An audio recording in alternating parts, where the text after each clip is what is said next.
वसमत नगरपालिका निवडणुकीची रणधुमाळी सुरू असताना प्रचार जोरात सुरू आहे. प्रभाग क्रमांक 9 मधील राष्ट्रवादीच्या उमेदवारानं सध्याच्या महाविकास आघाडीच्या नगराध्यक्ष पदाच्या उमेदवारावर आरोप केलेत.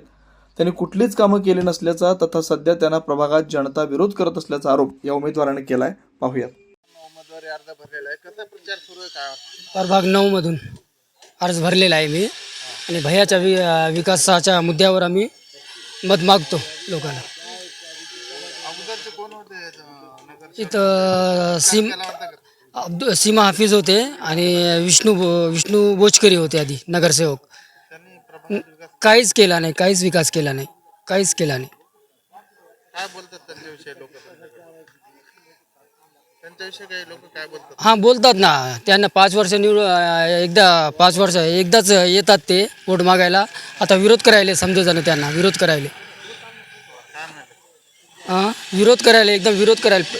फक्त वोट मागायला येतात, नंतर 5 वर्ष येत नाही. आम्ही स्थानिकचे आहोत इथं. आमदार साहेबांना या प्रभागामध्ये लई कामं केलेले. बँक कॉलनीमध्ये केलेले आहे, सोमवारपेठमध्ये केलेले आहे, बुखारतक्या, लहान तळा, लई कामं केली आमदार. त्याच कामावर आम्ही मत मागायला हे करायला.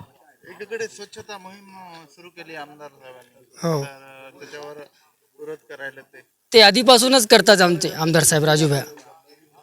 हो, काम आधीपासूनच करतात. आम्हाला बी सांगतात लोकांचे कामं करा म्हणून. विरोधक म्हणतात निवडणुकीच्या तोंडावर हाफ नाही, दुसऱ्यांदा आमदार साहेब निवडून आलेले आहे. जनतानं दिलं ना त्यांना निवडून, विकासच्या मुद्द्यावरच दिलं.